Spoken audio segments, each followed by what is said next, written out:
Today we're gonna be reacting to His Story, but trying to get rage bait challenge. I've made a couple videos on His Story and I realized I've been rage baited in all of those videos, and you'll see what I mean. I went to try on the VR headset. Alright, watch this. I can already tell this dad right here is just gonna be a freaking obnoxious guy that's just is hard-headed head. I'd just gotten for Christmas, but my parents. What'd I tell you? Oh shoot, trying to get rage bait. And you'll know when I get rage baited if I just start yelling at the screen or pause it. Yanked it off my head. You know the rules. Your little sister gets to go first. My sister smiled wickedly. Bro, all of them are rage baiting. We're gonna be in for a ride, and they put the headset on her. She grabbed the controllers from my hands and ran to her room, locking herself in and playing until the night. The next morning, she grabbed the VR again and went to her room. But when I walked in, she wasn't even playing it. It was just sitting in the corner while she scrolled her phone. I went to grab it, but you see what I mean, bro? Like, damn, like, what are we doing here? Why are we doing this? This gotta be like next level sibling revenge. Next level. Like, I know siblings just fight amongst each other, but this, that's next level petty. She immediately put it on and grabbed the controllers, yelling, "Mom, he's trying to take the headset when I'm not done with it." My mom rushed in and kicked me out of the room, not listening to a word I said. My sister smiled at me from behind and took the headset off immediately, going back to her phone. Alright, I think if I get rage bait, I have to donate to Mr. Beast, y'all. That's it. We're donating to Beast Philanthropy if I get rage baited. So far, I already lost 1 life already. So we have 2 lives left. Let's just hopefully not get rage baited. Every day after that, she'd take my headset before I even woke up and would only put it on as soon as I came into her room. It had been 3 weeks and I hadn't even tried it once. So one day. Okay, see, like, what kind of family is this? This is not rage bait. This is commentary, okay? let's be clear here. I had enough. I took all my Christmas money and bought a pair of ice skates. I put them on and announced loudly, "Whoa, I'm so excited for my new skates. I'm going to ice skate at the nearby rink." Immediately, my parents and my sister came running. You know the rules. Your little sister gets to go first. They pried my— Okay, what kind of family is this? What kind of— your little sister gets to go first? Oh. My skates off my feet and handed them to my sister, and she smiled and laughed. What she didn't know is I'd made the blades smooth. They wouldn't grip the ice at all, and she'd fall immediately. And when she came back an hour later, she was sobbing. Both her wrists were bent completely the wrong way. She had— Thank goodness it's a sword, bro, because this is next level stuff. And by the way, if you ever skated on smooth or like dull skates, you know the feeling that it is trash, bro. Like, completely trash. Y'all should ice skate though, it's really fun. It tumbled the second she got on the ice, landing directly on her wrist. Wait, that's fine. Wait, we can't get rage bait. Yo, bro, this is literally just 1 video, and I'm about to lose 2 lives already. Like, I can't be asked to watch. Both her arms were put in casts, and she cried about the pain. But I just simply smiled at her, then walked to her room, took my VR headset, and finally plugged it in. My parents had no choice but to let me play, as my sister could no longer use her hands to pretend to hold the controllers, or to even scroll her phone. Bro, okay, that's 3 weeks, but like, that's actually some next level crazy family activity rules, bro. Like, what do you mean 3 weeks? And let's move on. Let's move on. I was swimming in a lake when I caught a rotting smell pooling around me. It was so strong. Wait, this ain't His Story, bro. Yo, who this? I thought where's your ginger hair, bro? It made me gag, so I decided to just get out. But while swimming towards shore, I felt something brush against my leg. I figured it was just weeds and kept going. But then 5 human-like fingers wrapped around my ankle and squeezed hard. I went pale and kicked as hard as I could. The fingers kept holding on and— Wait, bro, come on. That could be— I mean, not gonna lie, bro. If I was in this situation, I'd be like, aish! Cause, bro, like, genuinely, like, if something, bro, I'm afraid of the water. Okay, or like the deep sea and stuff like this, bro. If you grab underneath me, I'm gonna be like, I'm like, you know what I'm saying? Like, I'm gonna be like, But what the hell, boy? Dragged my whole body under. I kept thrashing and thankfully freed my leg. Bro, I came up she's choking drowning, and swam bro. to shore faster than ever. I called police, who sounded skeptical, but still— Why are we calling police, bro? Yo, why are we calling the police? But are we at a pool or— sent— But this is a pool. No, we gotta keep watching. I was at home wondering if I was just at home. Damn. Crazy when I got a call telling me to come to the station. The officer told me they found out what grabbed me. Directly below where I was swimming, the divers found a car. Inside, it was a dead woman still buckled into the driver's seat. She'd been down there for 3 weeks. I shook my head and told the cop there was no way it was her. Whatever grabbed me had wrapped its fingers and squeezed, and dead people can't do that. The cop shook his head and said that's what makes this so disturbing. When the divers found her, her window was down and her arm was floating out of it, drifting upward in the water. An underwater current had formed beside her as I was swimming, and the pressure of the moving water closed her fingers around my ankle. Apparently, the current was also getting stronger, and had I not felt her fingers and decided to swim away, I would have been pulled under for good. I was Okay, that's kind of cool. I kind of like to see this was give me more stories like this, bro. This is like, whoa, kind of unsettling. Yeah. It's like low key. His story is like, it's like fast food. Like you just want to keep getting their videos. You know what I mean? They're not like at the top of the notch. I mean, you can see the animation. I'm gonna be real, but like, ain't bad. A teacher took one look at my volcano, screamed, and told me I was getting arrested. The science fair was finally here, and I wanted to win first place. You see what I'm saying? Get arrested like that. Damn, bro. Like they love setting the stakes so high and like. So I built a volcano. Baking soda, vinegar, red food coloring, the works. Classic Poster stuff. taped to the back of the volcano in giant block letters that said Science Fair Project, Volcano. Bro, this has got to be like everyone knows about this science experiment. Mr. Why are you Reyes' arrested? class. I labeled the bottles too, baking soda and vinegar, so I'd know what I was mixing and wouldn't mess it up. I was carrying it down the hallway to the gym when Mrs. Caldwell took one look at the volcano and the bottles and screamed that I was going to get arrested for this. She took me to Principal Landon's office and sat me down. He had my volcano in the middle of his desk and was examining it from every angle, but he didn't bother looking at the poster taped to the back of the volcano. Explain this, Principal Landon said. Please, don't be a stupid principal, please, with a hard head, bro. Or it might be the teacher that might be hard-headed. I told him, it's a volcano for the science fair. I've been working on it for weeks. I'm trying to win first place. He pointed at the vinegar bottle. And this? It's vinegar, and you were going to pour it into that, he said, pointing. Nah, I'm gonna drink it, bro. If you drink vinegar, you're a straight psychopath. At the volcano. Yeah, that's how the volcano erupts. Mrs. Caldwell leaned in. He was going to set off a bomb in the middle of the gym, she said. You see what I mean, bro? You see what I mean? Like, what do you mean we're gonna set it up? Yo, bro, their script's gotta be like something, bro. Yo, whoever the script writer is, bro. Yo, Ah! There were going to be 600 kids in there. It's not a bomb, it's a volcano. Foam is just going to come out of the top when I mix the vinegar and baking soda. Aren't you a science teacher too? Like, come on. I picked up the bottle and turned it around. The word vinegar was written on it in black marker. It's literally labeled. Just because you wrote vinegar doesn't mean it is vinegar, Mrs. Caldwell said. I sat there trying to figure out how every adult in this room was looking at baking. Bro, we can't be serious. This is what I mean, bro. See, this, I ain't gonna lie, this is the problem with His Story, bro. Like, don't get me wrong, bro. They get like hella views. They get a billion bajillion views. They ain't blowing up like crazy. But bro,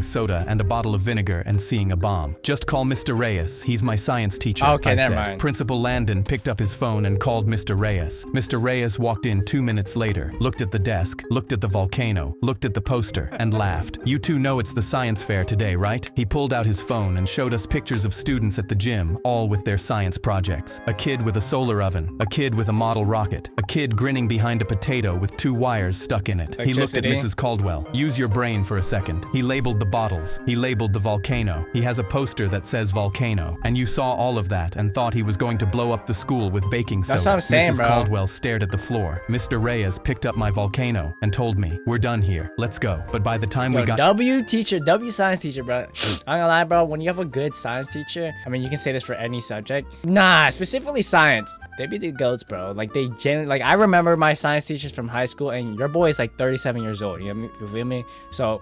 it's always good to have a good science teacher. Here, let's go. But by the time we got to the gym, the science fair was over. I never got to present, so a kid won with a potato battery. Next science fair, I built a model of Mrs. Caldwell's brain and turned in an empty box. Mr. Reyes gave me first place. Nice one. That's good. I like that. That's a good joke. But yo, freaking Caldwell teacher, whatever your name. Yo, she bad, but like she got the brain. She got no brain, so she can't even give. I mean, let's move on. I was sitting in a courtroom for my parents' divorce when the judge asked me, who would you like to live with, mom or dad? I was nervous Dude, these situations, me personally, this gotta be one of the hardest decisions ever, yo. because that was a hard decision. My dad leaned over and whispered, we'll have so much fun. My dad was the fun parent, and my mom was really strict, so I smiled and pointed at my dad. I want to live with him. I mean, watch this. I bet the mom was only strict just to protect the son, and then the freaking dad is kind of clumsy and just is a little bit too loose, and something's bad about to happen, y'all. You see, watch. I know this is about to be a good story. A tear rolled down my mom's face as she looked at me like I made the worst decision ever, and she said, he's fun until you need a parent. Call me when that happens. I didn't understand what she meant until the next day. My dad shook me and woke me up. Wanna go street racing? Mom's not here to tell us what to do. Yo, a kid, bruh? I mean, unless you're a professional, sure, by all means, but I don't know. It's low-key kind of dangerous. Like, street racing is crazy. Do anymore. We're free. I got out of bed quickly because mom would have never let me do this. We got in his car and hit the highway. Okay. He floored it. I put my head out the window. Oh my gosh, yo! No one puts their head out. You gotta be a psychopath, a maniac to put your head hold like this. Wait, and we're going what 80, 90 miles per hour? I'm sorry for my kilometers, people, but like, I don't know what that is in kilometers. Maybe like times 2 it. So like 180 km. This is what freedom felt like. Then a car pulled up next to us and revved their engine. My dad looked over and smashed the gas. He was racing and swerving through traffic, going faster and faster. Wait, this is so crazy. If you actually seen real Instagram videos of this is like real life, where like real POV is like, it's so cool, but so dangerous, and I do not recommend doing. He hit 120 miles per hour. I felt my heart drop and my hands were gripping the seat because this wasn't fun anymore. Dad, slow down. This is too fast. But he went faster, and that's when I heard sirens behind us. Dad, that's the cops. Wait, pull over. GTA? We're gonna get in trouble. Hey. He looked in the mirror and floored it even harder. No one can tell me what to do anymore. That's when I realized he wasn't my dad right now. He was my friend. He swerved to pass a car too fast he's gonna and lost die. control. He slammed into a tree. My head hit the dashboard and everything was blurry. I saw blood. I turned my head expecting my dad to save me, but I watched him unbuckle his seatbelt, look at me, and run away. He left me there, and everything went black. Yo, bro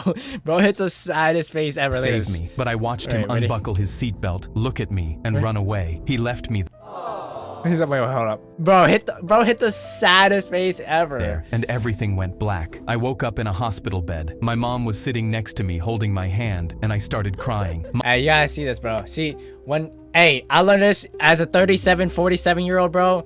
Like, as parents, you may think parents are strict, but at the end of the day, they're just trying to protect you. There is a fine line, though. Don't get me wrong. Like, if you can't go outside, you have to sleep by 8 p.m. Run away. No, don't run away. But like, you get what I mean. There's a fine line. But at the end of the day, just think they're just trying to protect you at the end of the day. Happened. Where's Dad? She wiped my tears. Your dad crashed the car and left you there. The cops found you unconscious and called me because I'm still your emergency contact. Is Dad okay? She got quiet. When he ran from the car, he ran into the street. The car he was racing hit him. He's paralyzed. Honestly, he's paralyzed. But what the hell? Honestly, he deserves that, bro. Now, Damn. I couldn't believe it, but she was right. He was fun until you need a parent, and when I needed one, he ran. Mom, I'm sorry. I should have chose you. She held me. It's okay. The court just granted me full custody. You're coming home with me. I fell into her arms and sobbed. See, this is good. I like this, bro. This ain't no rage bait. Recently, these past videos were good. That first video we watched, though, that was pure rage bait. I started screaming, but like, I like this. My classmate Rory randomly slammed the table during quiet reading time, so my teacher grabbed him from his chair and physically dragged him into the closet. You're not... Okay, this ain't even rage bait. Like, what the frick is... Bro, what kind of teacher is this, bro? Handle me. Like, beat me. Alright? Not coming out until you stay silent for 20 minutes. She hit the timer on her stopwatch. I put my hand up, but Rory Don't has choke Tourette's. me! He can't control it. We could hear him banging to get out, but she padlocked the closet. Okay, now what are we... This gotta be... Wait, I'm getting rage baited. No. Calm and collective. Stop faking and you'll be out soon. I was appalled and went to leave the classroom to get help, but she slapped my hand away and locked the door. Nobody's leaving. This faker is only gonna learn the hard way. Rory kept ticking from the closet, hitting, yelling, and shaking the door, but she just smiled like this was a game. We looked... Nah, this gotta be some crazy teacher, bro. Like, I don't even want her to hit me anymore, bro. Yo, what is this? At each other horrified. Someone pointed to Rory's medication bottle on his desk. Miss, please let him out. He could have a panic attack. But she chuckled. Medication and panic attacks for a made-up condition? Don't be ridiculous. But Rory's tics were getting louder. We could hear him crying now, hitting his head against the closet walls, scratching and clawing. Our teacher stormed over to the closet. I'm restarting the timer every time I hear a noise. But that... Yo. I gotta breathe, bro. I gotta breathe because this is... Bro, if my teacher did this, bro, I would actually, like, put my hands on her. For self-defense, y'all. Okay, self-defense. Let me clarify. Because, like, bro, you cannot be doing that. Absolutely not. That's when someone knocked on our door. The principal. She went pale and yelled, anyone who says a word is getting detention for a month, and I'm locking you in the closet with him. What? Hey, yo, bro comes in. Principal, she's locking up children, bro. She ran to the door, adjusted her hair, and opened. The principal walked in. Oh my gosh. And I bet, bro, whenever the principal comes in, I swear the teacher be like, they be acting different. They'd be like, they have a normal tone, right? As you should know. Like, hey, how you doing, y'all? And then when the principal comes in, they'd be like, hey, Principal Perry, oh my gosh. And then they'd be teaching all like crazy all of a sudden, blah, blah, blah, blah.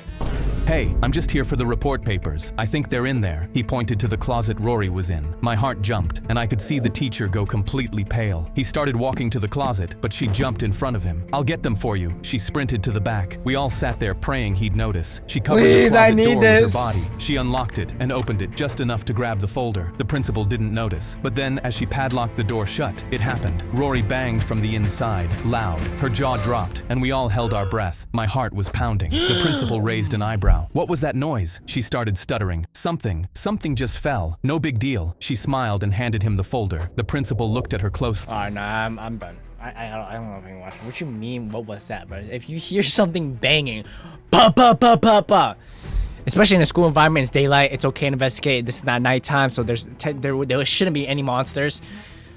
Are you not gonna, like, please? Okay, thanks, miss. I'm done. Alright, I have one more life left.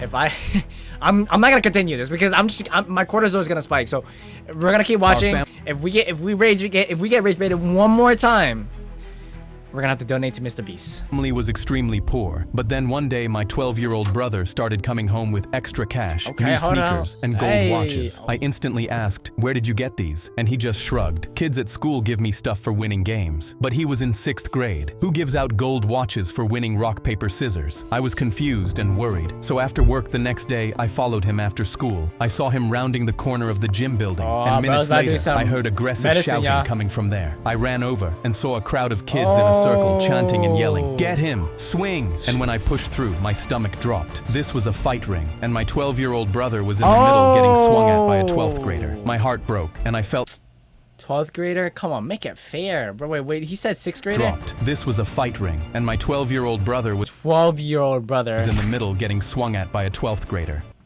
By senior, this is some super senior activities. My heart broke, and I felt like a failure. My little brother thought he had to put himself through beatings to put food on our table. I started pushing through the crowd to pull him out, but then I froze. My brother slipped the punch and cracked the bigger kid with a right hand. Hold on now! The crowd went crazy, but I just froze. My brother had never trained a day. The kid got back up. Come here, you brat. But my brother put him down again. Just like that, the kid was out, and my brother raised his hands in the air. The organizer took off his sneakers and handed them to my brother. Everyone cheered, and I did too, before quickly catching myself and sneaking out. Yeah, I knew I would do the same, bro. Instantly my brother had talent, so I walked to the sketchy gas station nearby and applied for an overnight job immediately. When my brother came home, I said, I found some extra money Granddad left us. I want to put you in a boxing gym. He looked at me suspiciously. This place is rough. I want you to be able to defend yourself. He stared for a long moment, then agreed. My brother never found out about my second job or that I knew about the fight ring, but now he's a professional boxer who got our family out of poverty. He still thinks Granddad left that money. See what I'm saying? Bro, this is good, bro. I like this, bro. Good story, plot twist, no rage bait. This is what I'm talking about. And honestly, we're gonna end it here because I don't get rage bait anymore, and I'm not donating to Mr. Beast, bro. Alright. If you guys want to see more content like this, click this video here.